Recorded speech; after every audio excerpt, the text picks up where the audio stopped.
Welcome to 77 media. నేను మీ ఆదినారాయణ. ఈరోజు అన్నమయ్య జిల్లాకు సంబంధించి పత్రికల్లో వచ్చిన ప్రధాన వార్తలు ఒకసారి చూద్దాం. ముఖ్యంగా ఆంధ్రజ్యోతిలో అన్నమయ్య జిల్లా పీలేరుకు సంబంధించిన ఒక ప్రధాన వార్త రావడం జరిగింది. అదేంటంటే అధ్వానంగా జగనన్న కాలనీలు నిర్మాణాలు సాగేదెలానే ఒక ప్రత్యేకమైన వార్త రావడం జరిగింది. అంటే పీలేరులో నత్తనడకన జగనన్న కాలనీలు 43 లేఅవుట్లలో 3559 ఇళ్ళు మంజూరైనాయి. వాటిలో సంపూర్ణంగా పూర్తయినవి కేవలం 777 మాత్రమే. రోడ్లు, నీరు, మురుగునీటి కాలువలు లేక లబ్ధిదారులు అవస్థలు పడుతున్నారని ప్రత్యేక కథనం రావడం జరిగింది. జగనన్న కాలనీలో గతంలో పీలేరులో దాదాపు 39 లేఅవుట్లు ఏర్పాటు చేసి వాటిలో సుమారు 12,000 ఇండ్లు ఇవ్వచ్చని గుర్తించిన అధికారులు విడతల వారీగా హౌసింగ్ పథకంలో 3,559 ఇండ్లు మంజూరు చేశారు. ఈ ప్రక్రియ 2021లో ప్రారంభమైనప్పటికీ మంజూరైన ఇళ్లలో నేటికి కేవలం 777 ఇండ్లు మాత్రమే పూర్తయ్యాయి అని ఆంధ్రజ్యోతి పత్రిక రావడం జరిగింది. జగనన్న కాలనీలు ఏర్పాటు చేశారు కానీ వారికి సరైన వసతులు కానీ, రోడ్లు కానీ, నీళ్లు కానీ, కరెంటు ఇలా అన్ని మౌలిక వసతులు కల్పించడంలో విఫలం చెందారు. అదే కాకుండా వైఎస్ఆర్ కాంగ్రెస్ పార్టీ ప్రభుత్వం పేదలందరికీ ఇండ్లు ఇస్తామని చెప్పి కొండ ప్రాంతాలలో ఎక్కువ కాలనీలు ఏర్పాటు చేసిందని పత్రిక రాయడం జరిగింది. కొండ ప్రాంతాలైనా ఏ ప్రాంతాలైనా రాబోయే రోజుల్లో అక్కడ ఎక్కడ ఇండ్లు ఇచ్చినా రాబోయే రోజుల్లో అవి ఊర్లుగా మారే అవకాశం ఉంటుంది. ఇప్పుడు ఉన్న ఊర్లన్నీ ముందుగా ఊర్లు ఉన్నవి కాదు, ఇల్లు పడిన తర్వాతే రోజులు గడిచే కొద్దీ అవి ఊర్లుగా మారుతాయి. హైదరాబాద్ కూడా ఫస్ట్ అన్ని కొండలే. హైదరాబాదు, సికింద్రాబాదు ఇవన్నీ సిటీ ఏర్పాటు చేసేటప్పుడు కూడా అది కూడా అప్పుడు కొండలే. ఆ కొండలే ఇప్పుడు సిటీ అయింది.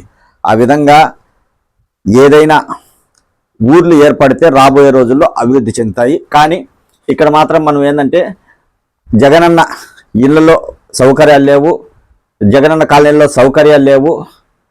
వారికి సౌకర్యాలు కల్పించే విధంగా చర్యలు తీసుకోవాలని పత్రిక రాయడం జరిగింది.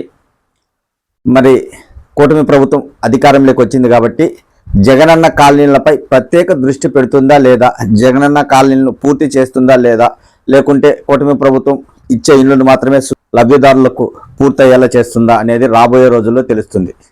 ఈనాడు అన్నమయ్య జిల్లాలో ప్రత్యేకంగా వచ్చిన వార్త ఏంటంటే పల్లెదారులకు మోక్షం.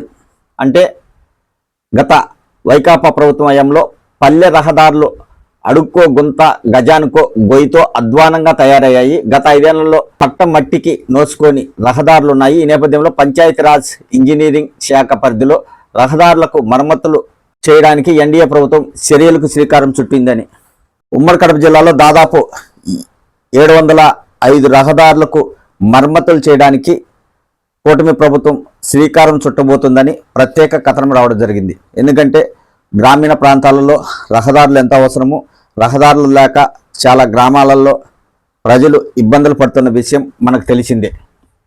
కాబట్టి కూటమి ప్రభుత్వం హయాంలో రహదారులు పై ప్రత్యేక దృష్టి పెట్టబోతుంది, రహదారులకు మరమ్మతులు చేయబోతుందని ఈనాడు పత్రిక రాయడం జరిగింది.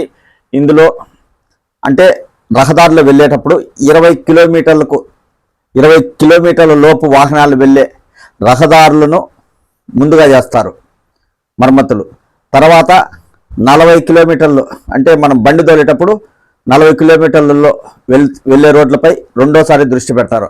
ఆ విధంగా రోడ్లన్నీ బాగు చేసే విధంగా కూటమి ప్రభుత్వం చర్యలు తీసుకోబోతుందని ఈనాడు పత్రిక అన్నమయ్య జిల్లాకు సంబంధించి ప్రత్యేక వార్త రాయడం జరిగింది. సాక్షిలో వచ్చిన వార్త ప్రధానంగా అన్నమయ్య జిల్లాకు సంబంధించిన వార్త సాక్షిలో ప్రధానంగా కల్తీ కుట్రలపై తొలి దెబ్బ. అంటే తిరుమల లడ్డు వివాదంపై గత కొన్ని రోజులుగా రాష్ట్రంలోనే కాకుండా దేశంలో విస్తృత చర్చ జరుగుతుంది. కాబట్టి వైఎస్ఆర్ కాంగ్రెస్ పార్టీకి సంబంధించిన వాళ్ళు సుప్రీంకోర్టును ఆశ్రయించడం జరిగింది. సుప్రీంకోర్టు స్వతంత్ర సంస్థతో దర్యాప్తు చేయాలని ఆదేశించడంతో వైఎస్ఆర్ కాంగ్రెస్ పార్టీ నాయకులు హర్షం వ్యక్తం చేస్తున్నారు. సుప్రీంకోర్టు తీర్పుతో కంగుతిన్న కూటమి ప్రభుత్వం వైఎస్ఆర్సీపీ నైతిక విజయంగా భావిస్తున్న శ్రేణులు ప్రభుత్వం తీరుపై భక్తుల మండిపాటు. అంటే తెలుగుదేశం పార్టీకి వ్యతిరేకంగా ప్రత్యేక కథనం రాయడం జరిగింది. అదే కాకుండా దీనిపై పలువురి అభిప్రాయం కూడా తీసుకున్నారు. పలువురి అభిప్రాయాలు తీసుకొని వాళ్ళ అభిప్రాయాలను కూడా ప్రత్యేకంగా పేపర్లో రాయడం జరిగింది. అంటే తిరుమల లడ్డు విషయంలో సుప్రీంకోర్టు స్వతంత్ర సంస్థ ద్వారా విచారణ జరిపించడం నిజ నిజాలు తేల్తాయని వైఎస్ఆర్ కాంగ్రెస్ పార్టీ నాయకులు హర్షం వ్యక్తం చేస్తూ తెలుగుదేశం పార్టీపై విమర్శలు చేస్తున్న వార్తను సాక్షి ప్రధానంగా అన్నమయ్య జిల్లాకు సంబంధించి ప్రచురించింది. ఏదైనా ముఖ్యమైన వార్తలు ఉన్నప్పుడు మాత్రమే నేను న్యూస్ ప్రజెంటేషన్ చేయడం జరుగుతుంది. ప్రతి ఒక్కరూ నా ఛానల్ను సబ్స్క్రైబ్ చేసుకొని షేర్ చేసి కామెంట్ చేస్తారని ఆశిస్తున్నా.